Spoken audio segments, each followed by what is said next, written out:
है तो वो अपर ओबीसी के हाथ में आती है और ये बहुत स्वाभाविक परिवर्तन था। ये डेमोक्रेसी का डेवलपमेंट था। उसमें दलितों की भी एक बड़ी भूमिका थी। उत्तर प्रदेश ने तो 4 बार मुख्यमंत्री बनाया और यहीं पर समाजवादी पार्टी का भी शासन रहा। बिहार में हम लोग जानते ही हैं। ये जो समय था और वो करीब चलता है 20 साल तक, 25 साल तक। और महत्वपूर्ण ये कि इसने जिस फोर्स का मुकाबला किया वो फासिस्ट ताकत का, कि जो सब कुछ उलट पुलट देना चाहते थे। उनका मंसूबा बहुत पुराना है, कोई आज का नहीं है कि आज अचानक हम बहुत इसमें आ गए कि संकट है। तो अपर ओबीसी वो प्रधानमंत्री भी होता है और कई प्रदेशों का सीएम भी होता है। डेमोक्रेसी आगे बढ़ रही थी, अब उसको असल में कहां जाना चाहिए था। अगर आप थोड़ा सा सोचेंगे तो आपको समझ में आ जाएगा।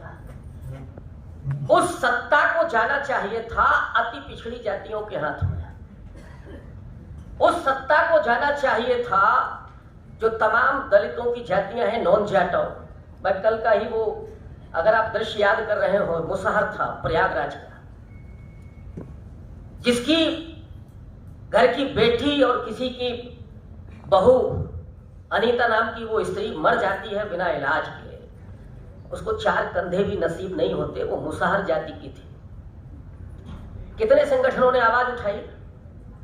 मुझे नहीं लगता, सब साइलेंट थे, क्योंकि वो हमारी जाति की नहीं थी या हमारे संगठन की नहीं थी। हमारे संगठन से कोई जुड़ाव नहीं, या वोट उनका कितना है।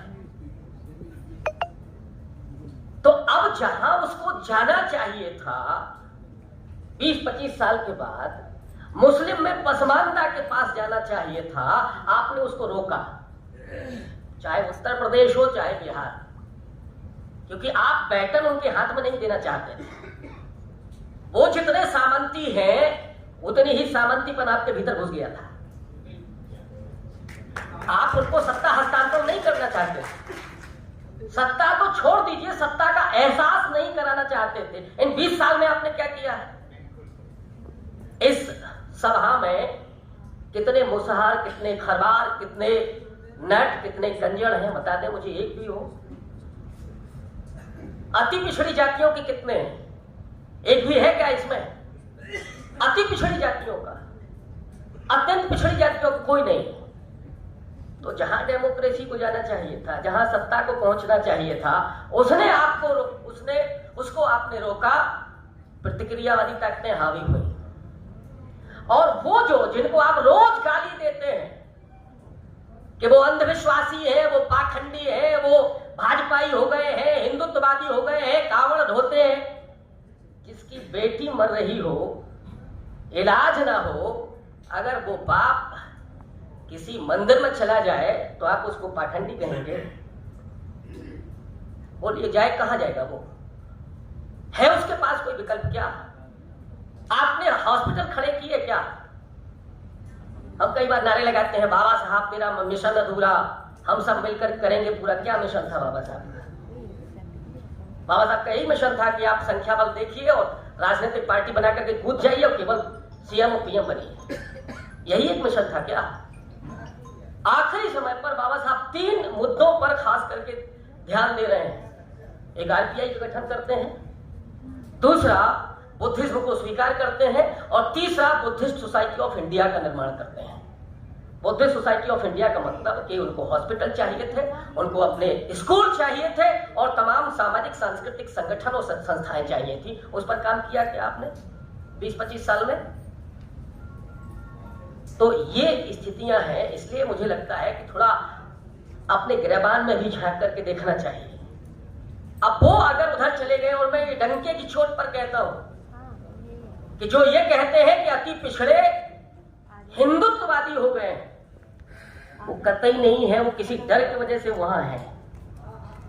वो डर आपने निकालने की कोशिश की क्या? या जो कमजोर दलित जातियां हैं, 66 में से 6 दिखती हैं सामने उत्तर प्रदेश में, 60 कहां दिखती हैं? उनको आपने कभी बढ़कर के सहारा दिया? नहीं दिया। एक तीसरी बात, मैं टुकड़ों में ही बात कर रहा हूं, जितनी महफिल होगी सब में गाली केवल और केवल जो पढ़ा लिखा तबका है उसने सब चौपट कर दिया। बाबा साहब भी कह रहे थे। नेताओं से सवाल एक पूछा कभी? बताइए पूछा क्या? जो पढ़ा लिखा तबका है अब बोले कि नहीं सब कुछ कर नहीं रहा है। थोड़ा सा अगर सोचिए कि जिसको पहली बार मौका मिला हो, जो पहली पीढ़ी में आया हो नौकरी में, वो भले ही चपरासी हो, तो पहले अपनी नौकरी को बचाएगा कि आपके लिए वो झंडा उठाएगा। जो दूसरी पीढ़ी में आ गए, एक जिम्मेदारी उनकी है, उनकी नहीं है जो पहली पीढ़ी में। भाषण देना बहुत आसान है और मैं बड़ा आश्चर्यचकित हूं, आप लोगों को भी बहुत मजा आता है 1990 का भाषण सुनने में। ये 2023 है, सारा कुछ वही भाषण 90 और 2000 का आप लोग सुन रहे हैं, उसी को एंटरटेन कर रहे हैं, क्योंकि आपके भीतर भी थोड़ी बहुत वो नफरत है, वो आप सुनना चाहते हैं कि गालियां दी जाएं, मजा आए यहां पर। और फिर उसके बाद आप घर पहुंचते हैं और भूल जाते हैं सब कुछ। इसलिए उन चीजों को भी समझने की जरूरत है कि जो पढ़ा लिखा तबका है वो अपना घर भी संभाल रहा है और महफिलों में भी बैठा है, झंडा भी उठाता है, सड़क पर भी जाता है। सवाल तो उनसे होना चाहिए जिन्होंने सरकारें बनाई हैं और सत्ता में पहुंचे हैं या जो राजनीति कर रहे हैं, उनसे क्यों नहीं सवाल होंगे? उन्होंने क्यों छोड़ दिया बीच में? वो किसी भी पार्टी में हो, नेता आ जाएगा तो सब स्वागत करने पहुंच जाएंगे, चाहे भले ही वो बीजेपी से आया हो, कांग्रेस से आया हो, किसी भी पूछ से आया हो। कितना आप उस पढ़े लिखे आदमी को पूछते हैं, उसकी चिंता आप कितनी करते हैं? इसको भी समझने की जरूरत है। मुझे नहीं लगता है कि जो पढ़ा लिखा तबका है वो बहुत गड़बड़ी कर रहा है, नहीं, उसकी अपनी कंसर्न है। हाँ, ये मैं मानता हूं कि उसमें बहुत मिडिल क्लास मेंटालिटी थोड़ी सी आ गई हो, लेकिन इस समय वो भी उतने ही चिंता में है। जरूरत है कि जो हमारा लीडरशिप है वो निकल करके आए और हमारी अपनी बात करे और हम कम से कम उसे अपनी बात पहुंचाएं। वो अब एक भी नेता अगर हमारे दरबार आ जाएगा तो हमको लगता है कि हम शहंशाह हो गए, फिर आपकी आइडियोलॉजी कोई काम नहीं करती, फिर आप सब भूल जाते हो। उनसे सवाल करना, उनसे जवाब लेना जब आप नहीं सीखेंगे तब तक आप ऐसे ही करते रहिए। और सबसे महत्वपूर्ण ये, जिस पर मैं आजकल स्टडी कर रहा हूं, कि ये सत्ता अगर आपको बदलनी है तो सत्ता वहां जानी चाहिए जहां वास्तव में जा रही थी। और आखिरी बात जो मुझे लगता है जिसका वाकई जिसकी चिंता है कि संविधान के बदलने की, अब तो मुनादी भी हो रही है, प्रधानमंत्री के आर्थिक सलाहकार परिषद का अध्यक्ष अगर कह रहा है कि संविधान को बदलने की जरूरत है, मुझे तो ये लगता है कि आप ये सोचिए, मैं यहाँ गांधी की तारीफ करूंगा और जब मैं ये कह रहा हूं तो मुझे पता है कि ज्यादातर लोगों को गांधी नाम से ही चिढ़ होती है, क्योंकि वो चीजों को वही 70, 80, 90 के दशक में पढ़ते हैं, उससे आगे निकलना ही नहीं चाहते हैं। गांधी का मैं इसलिए शुक्रिया अदा करूंगा कि उन्होंने डॉक्टर अंबेडकर के हाथ में संविधान बनाने की जिम्मेदारी दी। अगर बाबा साहब अंबेडकर ने संविधान नहीं बनाया होता तो इनको 2 दिन नहीं लगते संविधान को बदलने में। वो जानते हैं कि इस देश का बहुजन तबका इस संविधान से अधिकार ही नहीं प्राप्त कर रहा बल्कि इमोशनली जुड़ा हुआ है। इसको हटाना, इसको डाइल्यूट करना इतना आसान नहीं है और इसलिए उसको बचाने की सबसे ज्यादा जरूरत है। और मैं समझता हूं कि अगर वो है, बहुत ज्यादा चिंता करने की जरूरत नहीं है। हमेशा जिंदा दिल रहिए, नफरत थोड़ी निकालिए। बाबा साहब के सबसे जो महत्वपूर्ण मूल था वो बंधुत्व। प्रस्तावना में उन्होंने नेहरू से कहकर के उसको रखवाया था कि समता और न्याय के साथ साथ फ्रेटर्निटी की जरूरत है।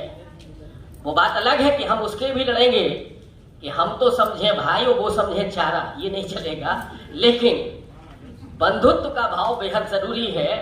अब आप वो जो भाषण चलते थे कि हम मूल निवासी हैं और फला को हम यहाँ से हिंद महासागर में फेंक देंगे, ना ये फेंक सकते हैं ना हम फेंक सकते हैं, उसके बजाय जो बाबा साहब का अपना सपना था 25 नवंबर 1949 का कि इस देश का जो वंचित तबका है वो गुलामी का बोझा ढोते ढोते थक चुका है, उसे सत्ता चाहिए। प्रयास हमारा ही ये होना चाहिए कि दिल्ली के लाल किले पर कब वो वंचित तबके का हमारा अपना प्रतिनिधि तिरंगा फहराएगा, और ये जब होगा तो अन्याय और अत्याचार अपने आप दूर हो जाएगा। चिंता और प्रयास उसके लिए होने चाहिए। बहुत शुक्रिया।